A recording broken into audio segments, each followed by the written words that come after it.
In today's lesson, we're going to be taking a little bit deeper look at vectors. Up to this point, we have described certain vectors, things like displacement,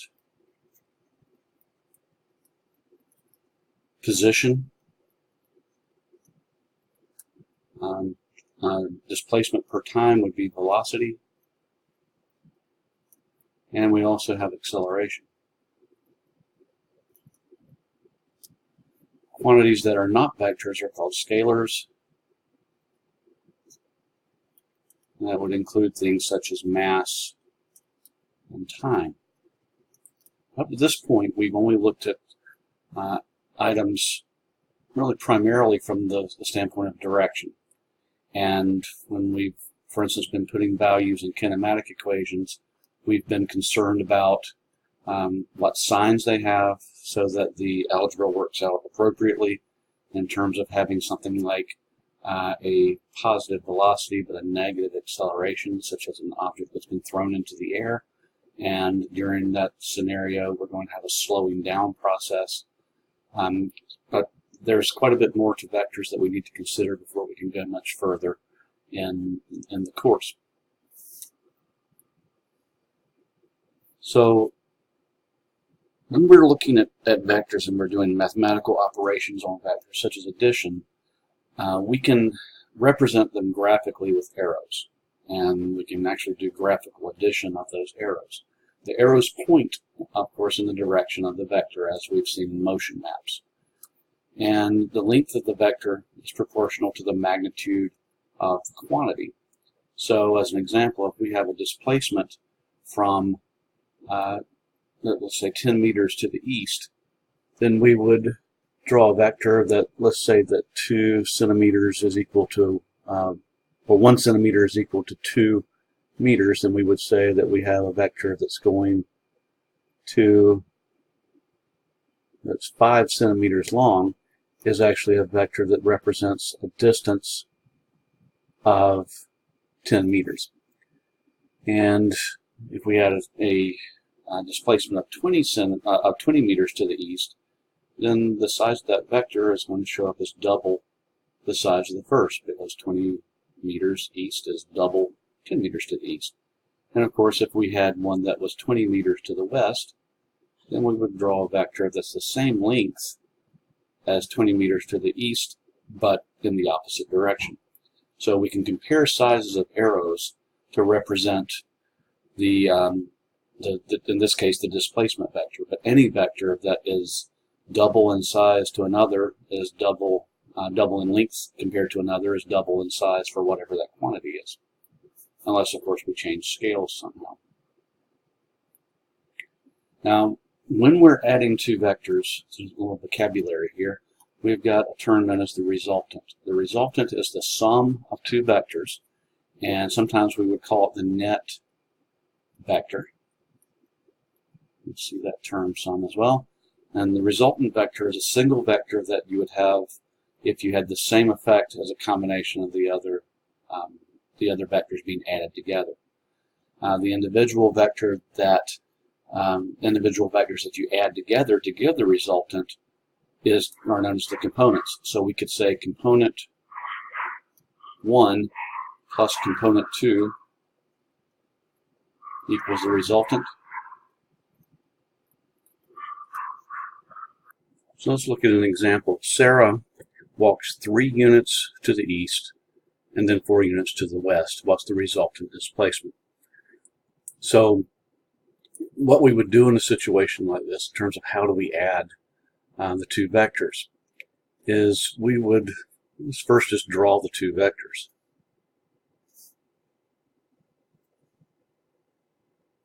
So we say that she walks 3 meters to the east. So let's just make 1 centimeter represent 1 unit, whatever that is. So she walks 3 centimeters to the east. And then she walks 4 centimeters to the west. And of course, in this one-dimensional problem, it should be a fairly straightforward thing to add them together. But let's just draw two separate vectors here. So I'm going to draw from 4 back to 0. and just so that I've got my measured vectors. Okay, so how do we add these vectors? Well, there is one method that we'll be using quite a bit, known as the tip to tail method. And in this method, what you will do is you will, first of all, anytime we take a vector, we can slide it around parallel to itself, and there's no particular, it doesn't not change the size or the direction of the vector if we move it in this dimension. It doesn't really do that if we move it in any dimension, as long as we're not rotating the vector to change its direction somehow. So this is my first vector. We're going to add the 3 units east to the 4 units west. So what we'll do is we'll take our 3 units to the east, and then we will take the tip of this vector and place it to the tail of the next vector that's going to be added. So we would have this arrangement. They should be overlapped, but I'm going to offset them just a little bit so we can see where one ends and the other begins. And then all we have to do is just measure the distance, which should be, of course, if everything is drawn to scale, then we've got our vector difference right here. So we would have the distance from here to here, and of course we have a direction, so we've got 1 unit worth of size from 1 to 0. That's going to be 1 unit, and it's to the west would be the resultant displacement. Now, I would not necessarily expect you to go through all of that to find that displacement, but that's the property that we're going to be looking at for vectors as we move to more complicated problems. So in our next problem, we have a scenario where Jack undergoes a total displacement of 10 meters to the east. That's going to be this particular vector. And so we'll call this 10 meters. To do this, he first walks 15 meters east. And that would be this vector. What does Jack need to do next to go to result in his total displacement? So looking at this from just the standpoint of a very simple equation, we would say that 10 meters east is equal to 15 meters east plus some value, which we'll just call x. Okay? And of course, we're going to say 10 meters east minus 15 meters east equals x. Okay? And what we want to look at here, though, is how do we show this from a vector standpoint? And the way we do that is pretty simple. It results in the same thing as this. We would say that we're going, since we're adding vectors, 10 meters east plus the negative of 15 meters east. Maybe that parenthesis should be surrounding the negative also. So let me replace that so it looks a little better. Plus negative 15 meters east. So how do we make the negative of 15 meters east? Well, it's pretty straightforward. All you have to do is just flip the vector. So I'm going to rotate this. I'm going to flip it to the left and right. And now I've got this vector. So I've got this vector. I'm going to add it.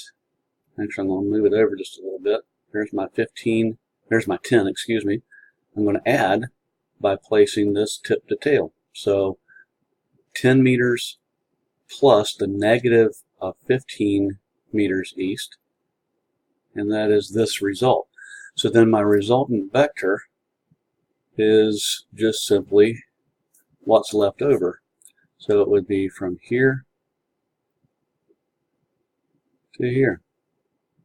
And of course that's going to be what you already know that it's going to be, which is 5 meters to the west. So if Jack walks a total displacement of 10 meters east, but he first walks 15 meters to the east to get back to 10, he's got to walk 5 meters to the west. So in addition, place vectors tip to tail. With subtraction,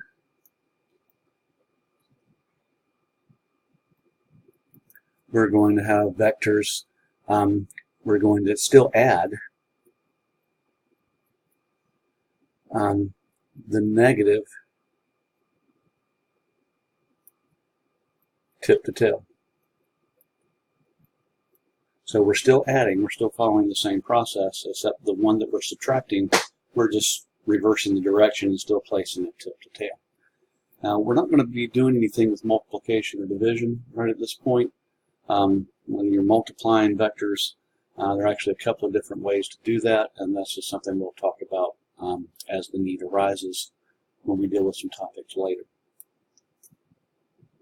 All right, now another feature that we sometimes see with vectors is that they don't have to be in the same direction, but they can still add. So just as an example, we can say that Kenyatta, who is one of my ex-students from a previous school, Kenyatta walks 5 units to the east. So let's just, I'm not going to draw this to scale this time, we're just going to say that's 5 units to the east, and then she's going to walk 4 units to the north. So she's got some sort of vector that's going to go in this direction, a little bit shorter than the first one. And if we're not actually going to measure the vectors from the standpoint of doing the addition, which we can do that, then we don't really have to draw them perfectly to scale. And so we want to add these together, so of course we're going to do what we've done before. We're going to take the first vector and we're adding the second vector, and we're going to place it tip to tail. So this one is 5 units. It's a positive 5 units to the east because our orientation system is going to have to the right as positive, and also to the north, to the east is positive, and to the north is also positive. So 4 units here.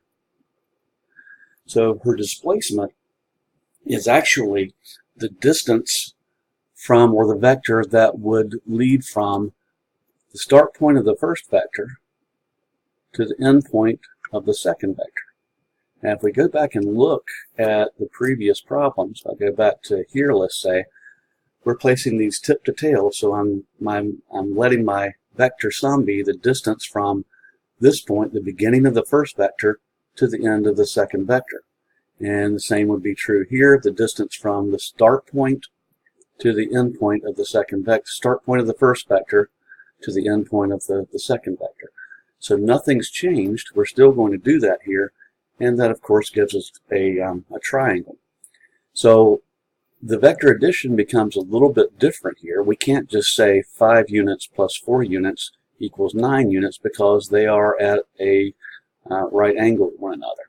So addition in this case becomes Pythagorean.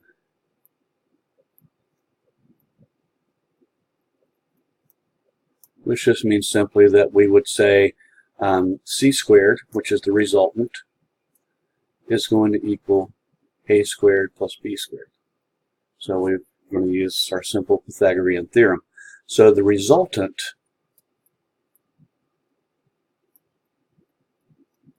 is going to equal the square root of the sum of those squares. So that's 5 units squared plus 4 units squared. So that's going to be the square root of 25 plus 16.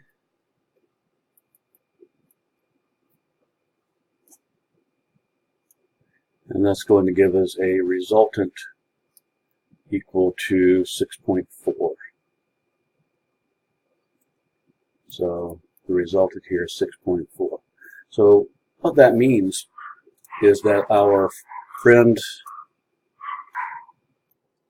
Kenyatta walks a total of 5 plus 4 will be 9 units that she walks in terms of a distance. So we can look at it like that and say that distance is equal to 9 units, but her displacement is the vector sum of those two quantities, and since they're at right angles to each other, she only has a displacement of 6.4 units.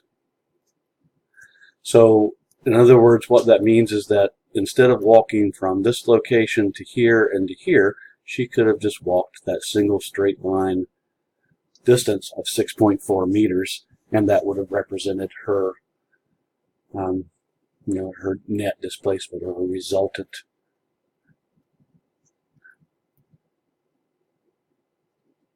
displacement.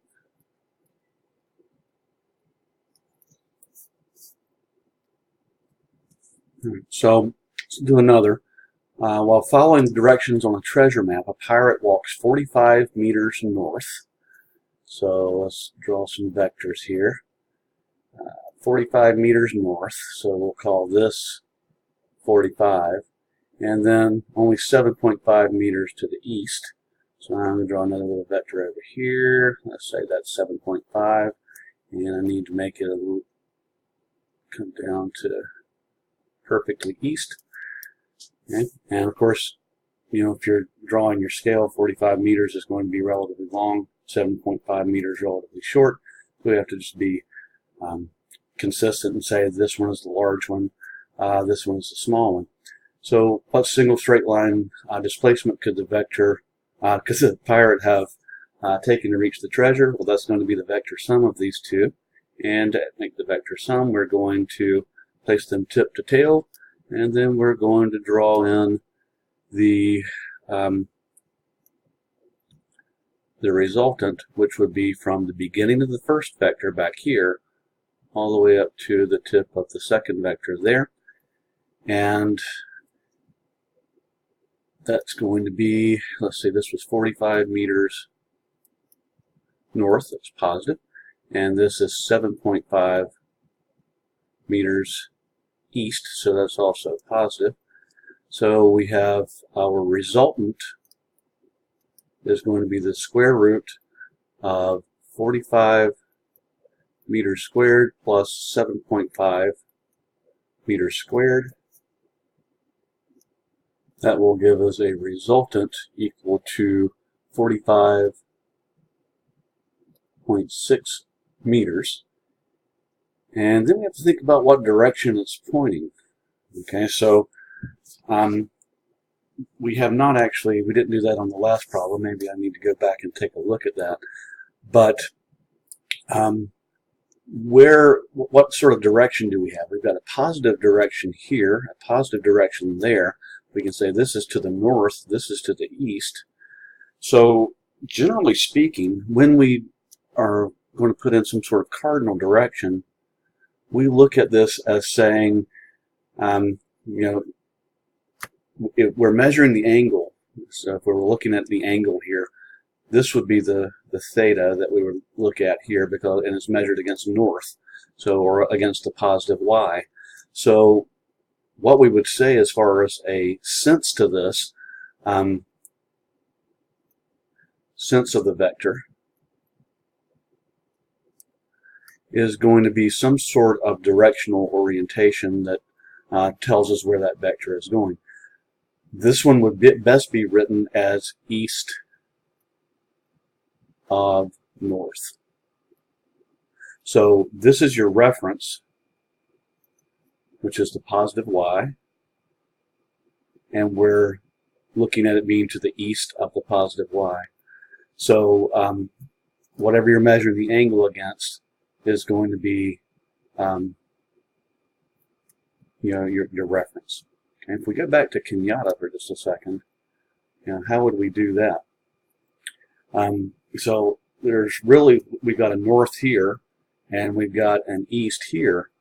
And here, she's 6.4 units, but our angle is actually swept out there. So our angle is swept out against the horizontal, or the x-axis, which is to the east. And then we're saying it's to the north of east. So she would be 6.4 units north of east, would be the sense of the vector. All right, let's try another. Sarah passes a soccer ball 6 meters directly across the field to Frankie, who then kicks the ball 14.5 meters directly downfield to Amber. Okay, so let's draw some vectors for this. So Sarah passes a soccer ball 6 meters across the field to Frankie. Okay, I'm going to draw that this direction. Okay, and that's to Frankie. Frankie then kicks the ball 14.5 meters downfield, so that's a little over twice the size downfield to Sarah. Excuse me, to Amber. All of these are our ex-students, of course. So what we want to do then, in terms of adding these, we can take our first vector across the field and then down the field here, and our resultant is, of course, going to be, again, a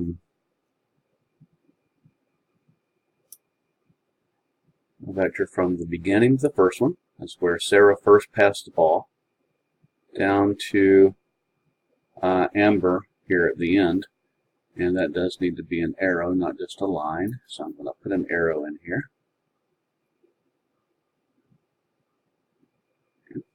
So this is 6 meters. But, you know, we don't really have a reference system for how the field is aligned. We don't know if the field is aligned north, south, east, west. So we're just going to say that this is to the left across the field, and that's going to be a -6. And then down the field is a -14.5. Okay, so our resultant is over here. In other words, Sarah could have passed the ball directly to Amber, taking Frankie out of the picture, and just passed it in a straight line here. So our resultant is equal to square root of -6 meters squared plus -14.5 meters, 0.5 meters squared, and we're squaring both the meters and the number. That's going to give us a resultant equal to 15.7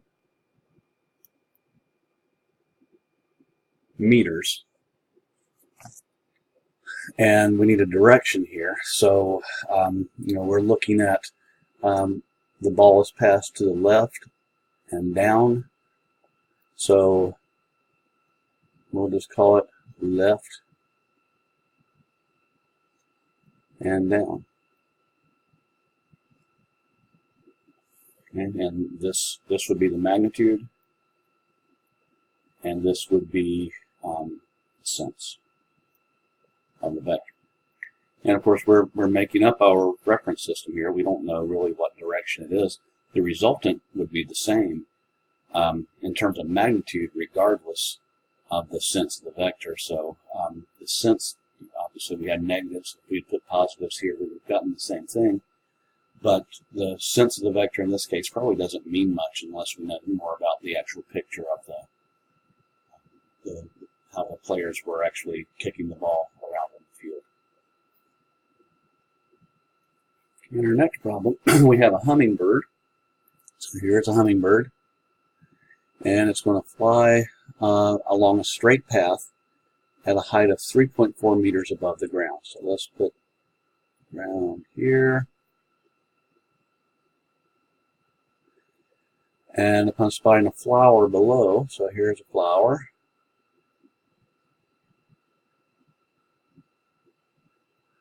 There's our flower. And the hummingbird drops directly downward 1.4 meters to hover in front of the flower.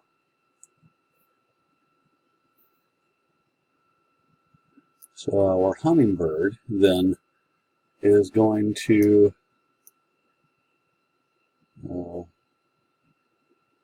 certain distance and then another distance straight down. Okay. And we could look at this and say that our resultant vector going to be there. And put in terms of some magnitudes here, we have the height here, of the original height, is, let's say, 3.4 meters.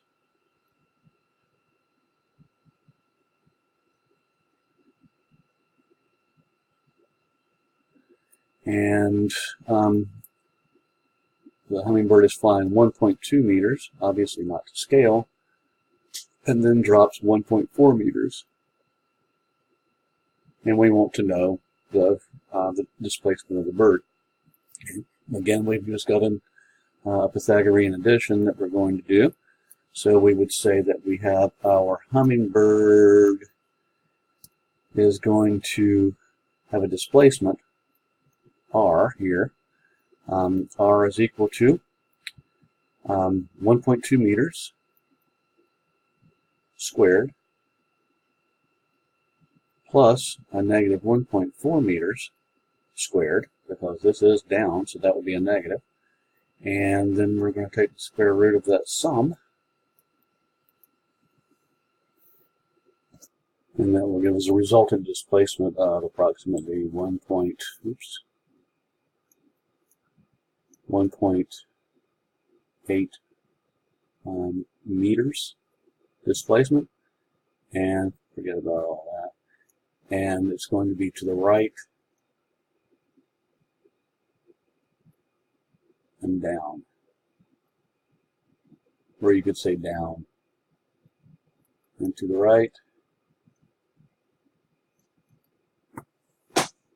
Okay. And of course, another little feature here that you should look at in terms of vectors is that suppose this down and to the right, suppose I did take this as the downward direction first. So let's make that the first vector, down and to the right, and you'll notice that there's really no difference in terms of what we end up with. The resultant is still going to be the same.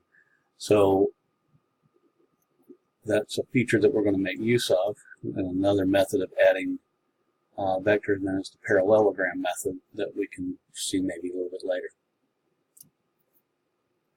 So obviously every vector is not going to be to the right or to the left, to the east or to the west, to the north or to the south.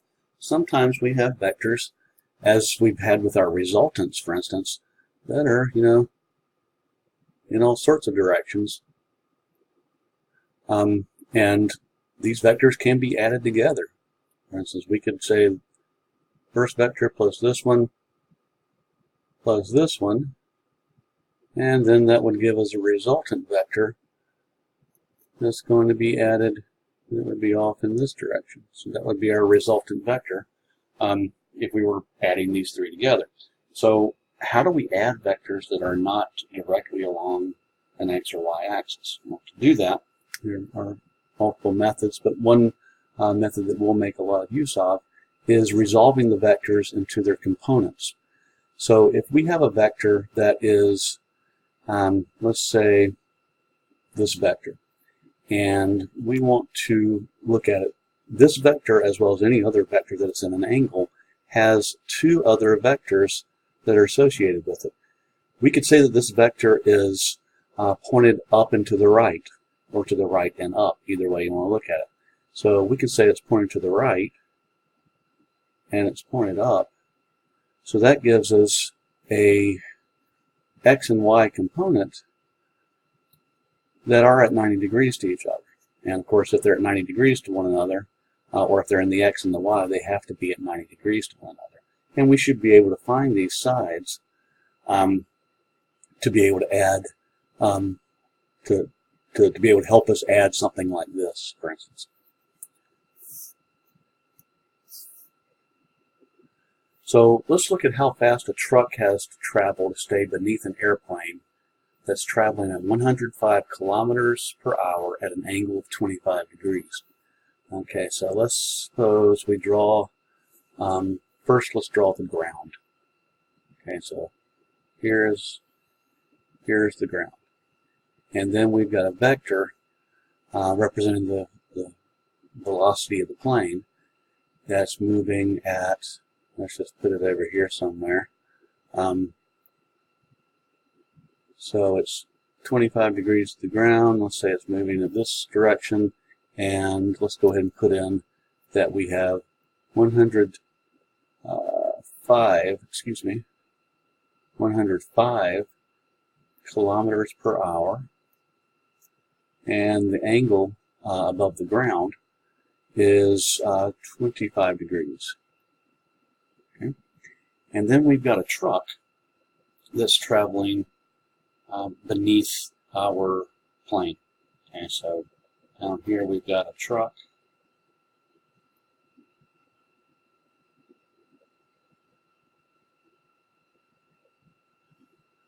We'll make it a pick-em-up truck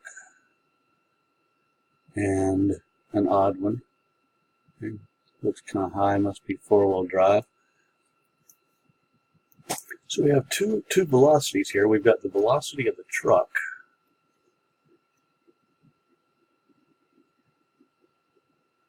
equals our unknown, and we've got a velocity of our plane equals 105 kilometers per hour. However, the plane is moving in two dimensions at once. The plane is moving, as you can pretty clearly see, the plane is moving to the right, and it's also gaining altitude and moving up at the same time. The truck, on the other hand, is only moving to the right, horizontally. So we can say that the velocity of the truck is entirely in the x dimension,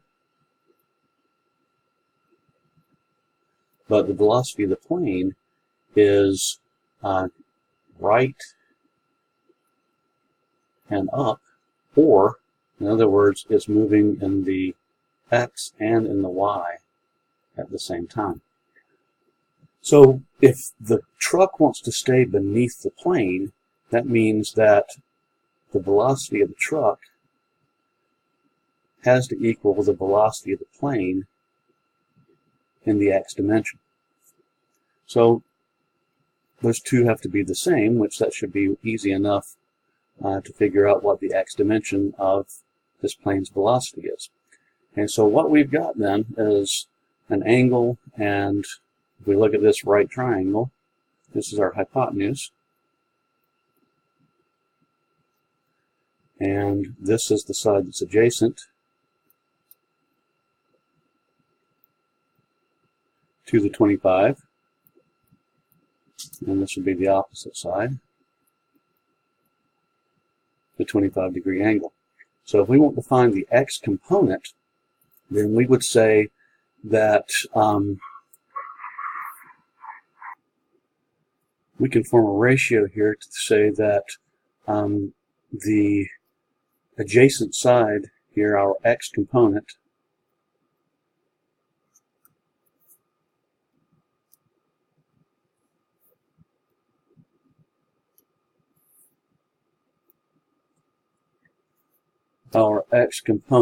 of the truck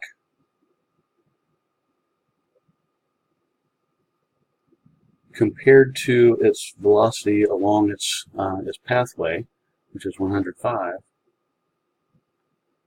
kilometers per hour, is equal to, so this is, remember, our adjacent side, and this is our hypotenuse, so that would be equal to the cosine of the angle 25 degrees. So that means that our x component, the rightward speed of the plane, is equal to 105 kilometers per hour times the cosine of 25 degrees.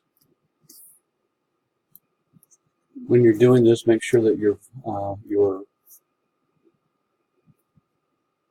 calculator is in degree mode, and that comes to 95.2 kilometers per hour.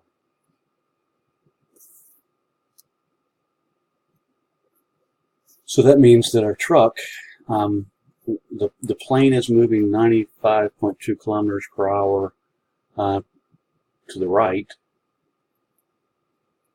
so our truck must also move at that same velocity to stay underneath it.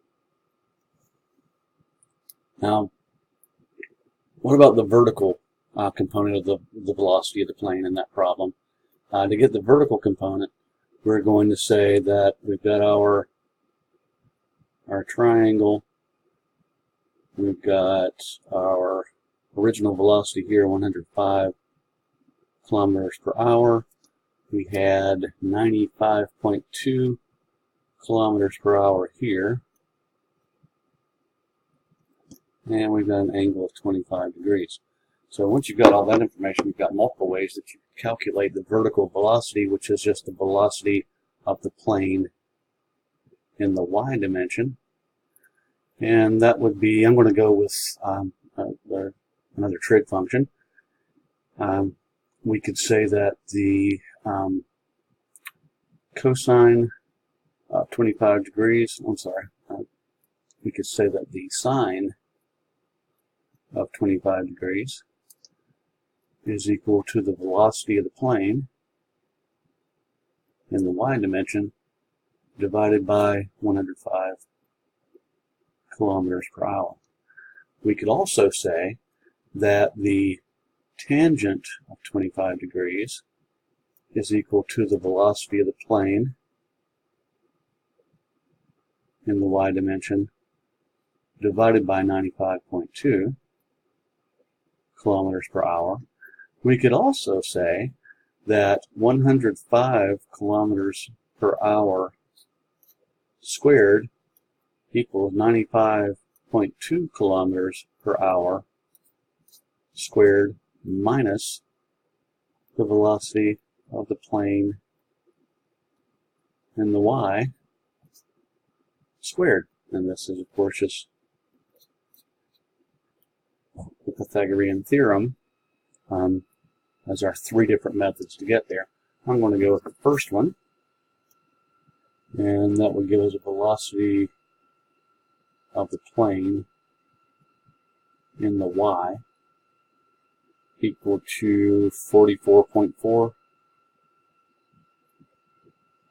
and that would be in terms of kilometers per hour.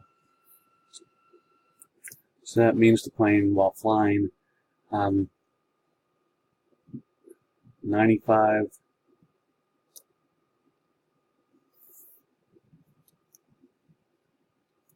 95.2 kilometers to the right,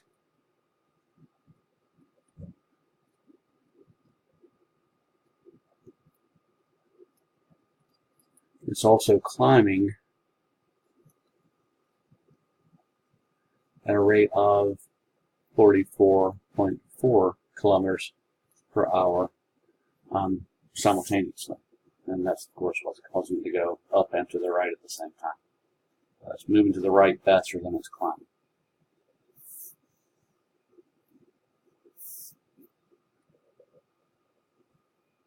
All right, our next problem, we have we want to find the horizontal and vertical components of a 125 millimeter displacement of a superhero who flies down from the top of a building at an angle of 25 degrees below the horizontal. All right, so let's sketch a building here. There's a tall building. It's got windows in it. Strange building with different sized windows. And we've got a superhero here on the top who looks like a point. And that person is going to fly down from below the horizontal. Let's give ourselves a reference line. We'll do that like this. So there's our X and Y axes, and they're going to fly down at 25 degrees below the horizontal.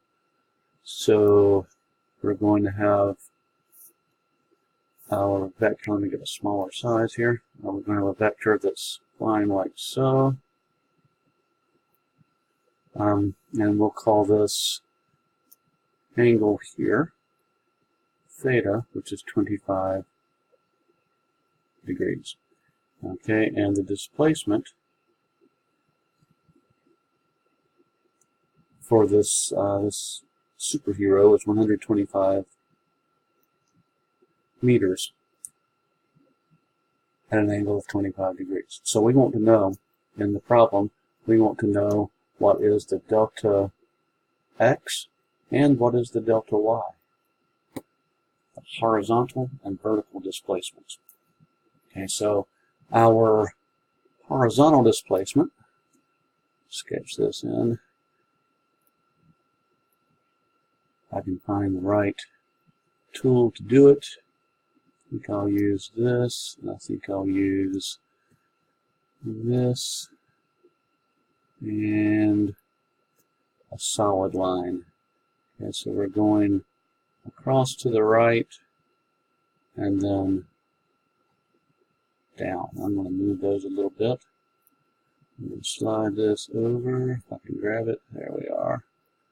Extend it upwards a little bit. I'm going to extend this one on out. Alright, so there we are. So we have a 25 degree angle and 125 meter on the hypotenuse. So let's go with horizontal displacement first. Delta x, we're going to have, that's the adjacent side to our 25, so if we're using the adjacent side, we're going to say that 125, or excuse me, x over 125 is going to equal the cosine of 25 degrees.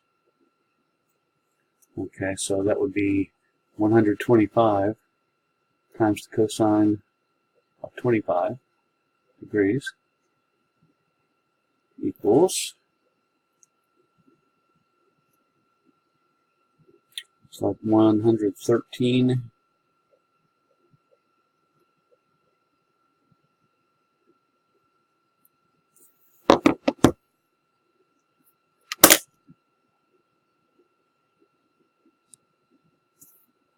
So it looks like 113 .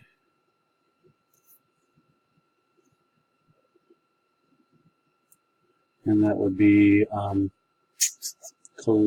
meters to the right.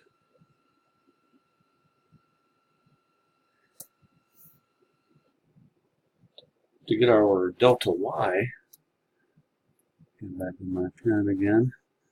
To get our delta y, we're going to say, this is first of all this side, so we're opposite the 25. So we would say the sine of an angle. Now our angle here, we've got a negative angle. We're below the x-axis. So that would be the sine of negative 25 degrees.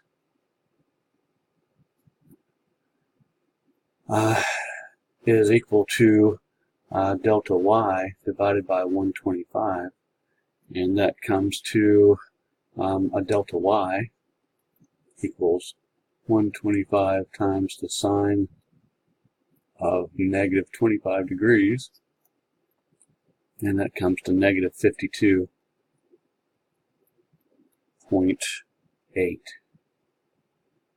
and that would be meters. So we've got negative 52.8, and we've got positive 113.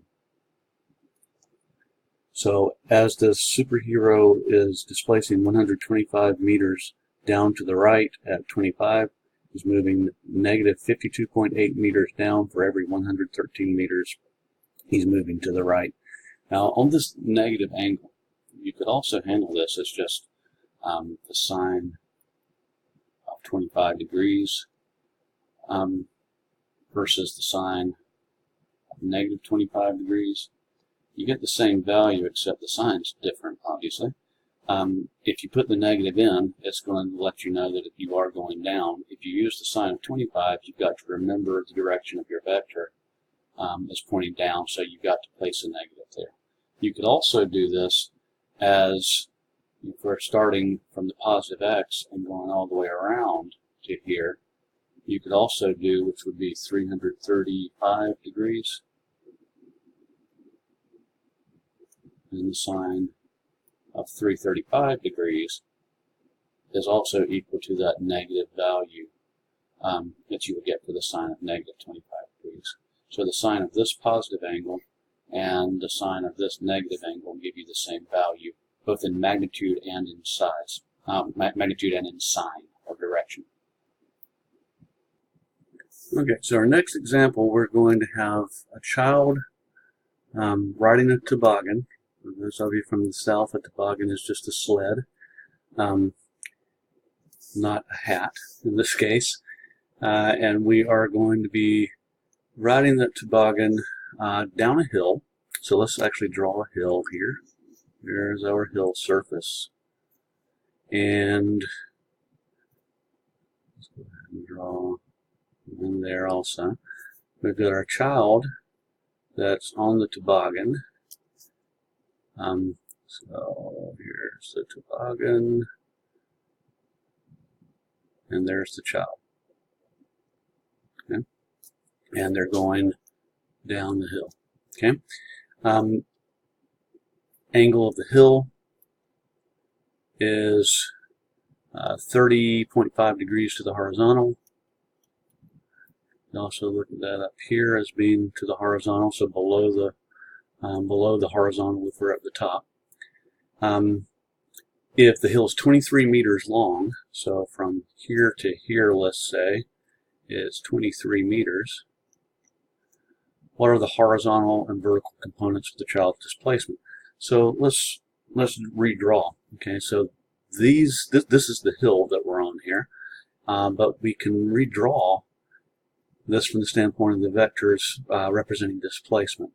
So we've got first we've got a downhill displacement, and we've also got a right-hand displacement and a down displacement at the same time. We know if we're over here, if we're drawing in a horizontal, that this angle is the same as this angle. So this angle is 30.5 degrees. This displacement is 23 meters. So this is our delta x, and this is our delta y. And we wouldn't call this our delta x unless we orient our x-axis along this this pathway. We would say that this is our displacement along the path of the hill, and it's at 30.5 degrees below the horizontal. So they're displacing in the x and the y simultaneously. So just going straight to the equation here, delta x then is equal to 23. That's this side. So we're looking at an adjacent side. 23 meters times the cosine of 30.5 degrees. And then we've got a delta y equal to 23 meters times, since we're doing opposite side here, from the 30.5 degree angle, we'll use sine, and this is going to be a negative 30.5 degrees downward there. Okay, so let's do the calculation. So that would give us, let's see, 19.8 meters right and 11.7 meters down. And of course we could also consider right to be positive and down to be negative. This and this really are looking at the same thing, so that's sort of redundant to say negative 11.7 meters down. So you could say 11.7 meters and downward, or you could say negative 11.7 meters, and that would imply downward. Alright, in our next example problem, we have a football player that runs directly down the field for 35 meters before turning at an angle of 25 meters from his original direction and running an additional 15 meters before being tackled. We want to know what the magnitude and direction of the runner's displacement is. So let's sort of sketch this out with vectors first. Let's go with this one, I believe, first. This size. So we've got a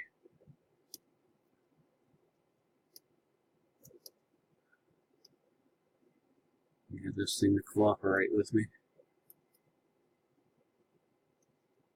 Alright, so we've got football player running 35 meters before turning and running another 15 meters at an angle of 25 degrees. Okay, so we can do another little bit of a sketch here. Well, first of all, our resultant, which I will do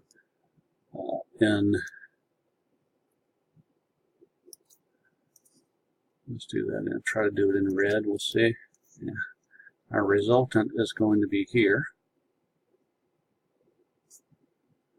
And a little bit heavier line. I can move it back a little bit. There we go. Okay. So here's our issue. We don't have a right triangle here. But what we can do is we can resolve our vector over here into its components. So if it's not right along the x or y axis, the thing that you'd want to do is to bring it into its components. And of course here we have our angle of 25 degrees.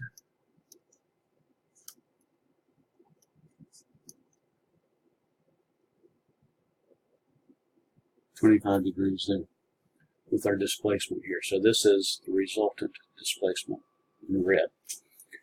Okay, so to be able to get the displacement, we first have to know how far in the x and how far in the y. Okay, so I'm going to take the sum of the x values. Sum of the x values will equal this one, which is 35 meters. And let's say this one, might as well go ahead and label it as 15 meters off at 25 degrees. So the sum of the squares, sum of the x's, not the sum of the squares, but the sum of the x's is 35 meters from the first leg of the run plus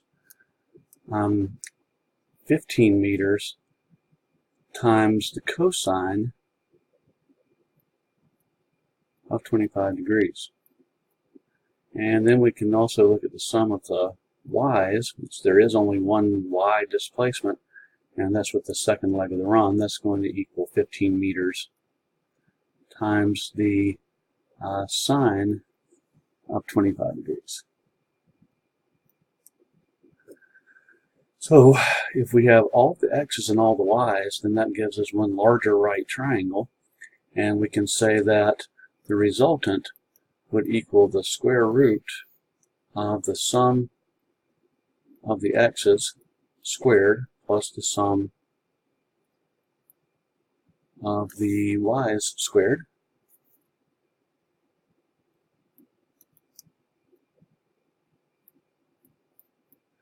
And that means that our resultant is equal to the square root of 35 meters plus 15 times the cosine of 25 degrees squared plus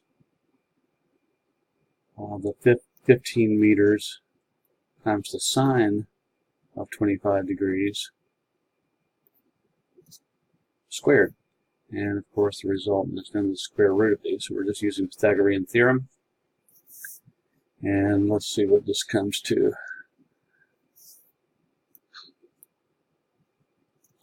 So that's going to give me here, for the sum of the x's, is 48.59 meters. That's still got to be squared. Plus 15 times the sine of 25 is 6.339 meters. That's got to be squared. And then I'd have to take the square root of the sum of those squares. So that's going to be the square root of 48.59 squared is 2,360.988. I'm leaving some extra digits here to avoid rounding too early. And then 6.339 squared is 40.183 meters squared. So if I add those, 2,360.988 plus 40.183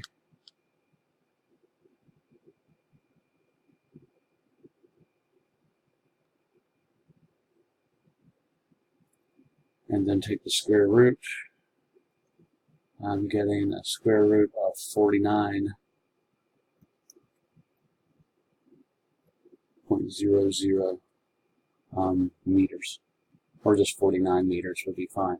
From a sig fig standpoint, the zeros probably shouldn't be there.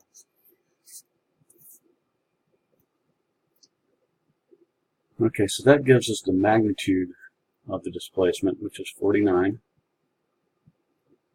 That doesn't give us the direction. The direction we're going to want to put us in some sort of angle here. So our angle is going to be theta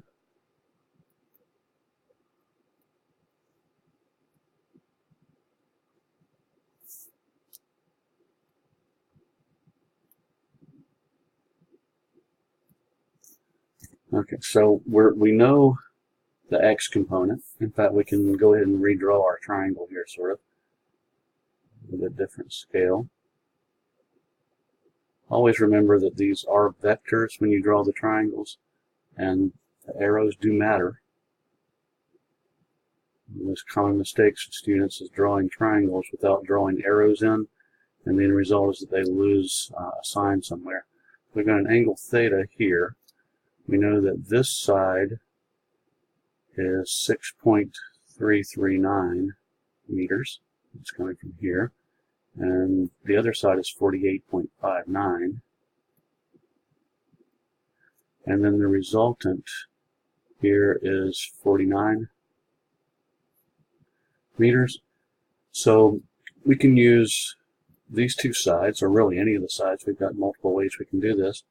I'm going to say that the tangent of theta is equal to opposite 6.339 meters over adjacent 48.59 meters. So theta then is equal to the inverse tangent of that ratio.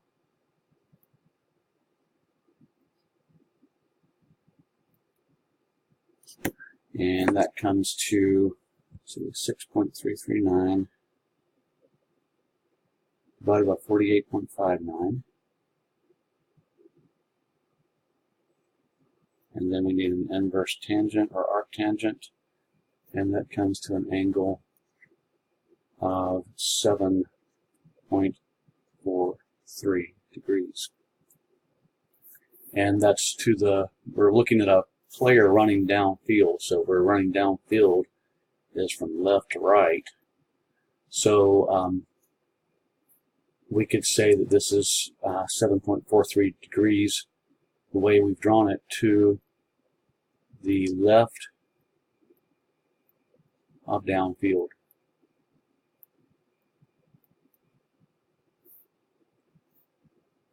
Alright, so next we have a plane that is traveling 25 kilometers at an angle of 35 degrees to the ground. I'm going to draw the ground. That's just a horizontal line. I'll do that in green, I think, because I'm feeling like it's grassy.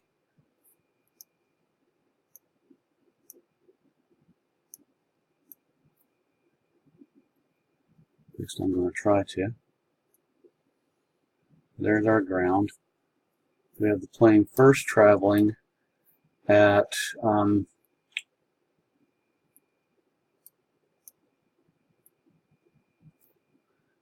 35 degrees to the ground for 25 kilometers, and then changes angle. I'm going to actually make that a little bit higher. That's 35 degrees.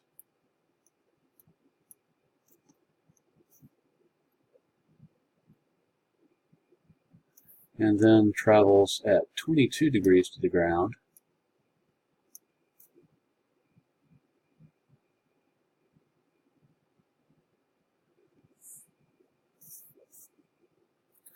Okay, so I've drawn this. I've got 25 kilometer displacement here at 35 degrees. We've got 22 degrees is the new angle after 25 kilometers, and then flies on for 515 kilometers at 22 degrees. We want to know the magnitude and direction of the plane's total displacement. Now the total displacement that we would have, I'm going to put in blue, I believe, and I need to do it as a line. And we'll do it in some form that I don't have yet. Let's do it in this. And we'll put it in blue. Okay, so it's going to go from the start point of our beginning vector all the way up to here. Now I'm not going to leave that there. I'm going to actually pull that back just to sort of keep it out of, I'll eventually put it back in. But to solve the problem, I think I want to be able to see the various parts or stages of the flight path first. Okay, so I know that if I look at this vector, get rid of those. If I look at this vector, I know that I've got an x component across here and a y component there. My x component is going to be the sum of, so for my resultant, I'm going to have a sum of x's, and my sums of x's are going to include the x component for the first and the x component for the second leg of the trip. So let's go ahead and write those.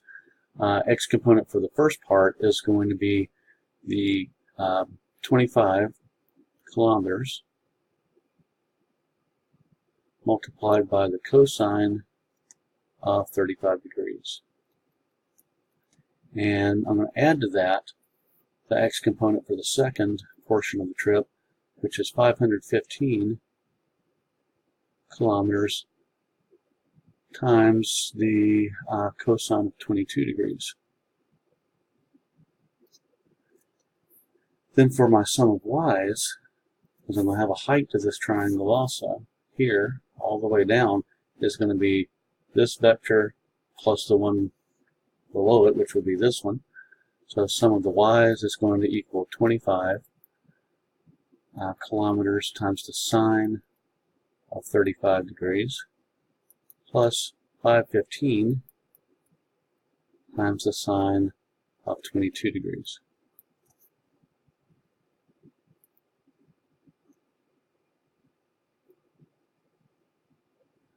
Okay, so that's going to give me some values here.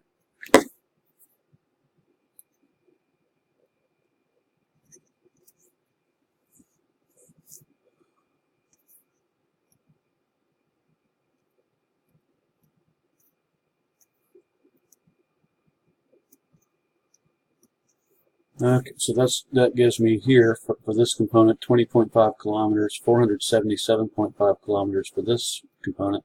So that adds to give 477, 87, 97, 98, 498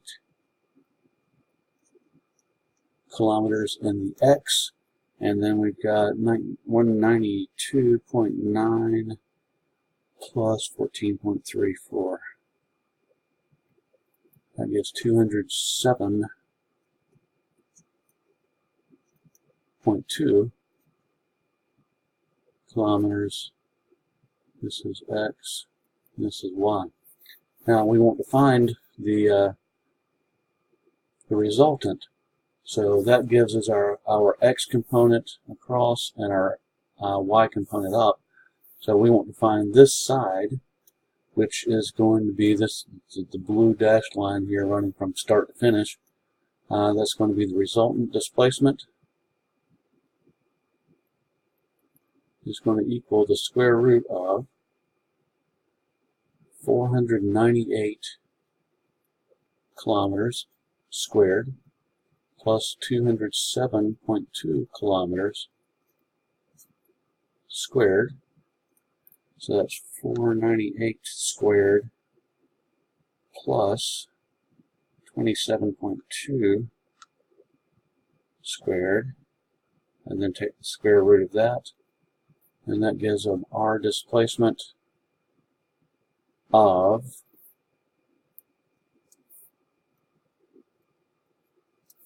this actually needs to be, hold on just a moment, this needs to be a 207.2, that makes a big difference. All right, 498 squared plus 207.2 squared equals, and then square root is a total of 734 kilometers, and we need to have at an angle at a certain number of degrees. So here theta is going to be the arc tangent of the y component, which is 207.2 kilometers, over the x component, which was 498 kilometers. And that's tangent to -1, the arc tangent. So 207.2 divided by 498 equals, and arc tangent of that, 22.5, 22.6 degrees. So very close to the angle here at the second one, because it's so much further than this one. This one didn't contribute as much to it. So 22.6 degrees.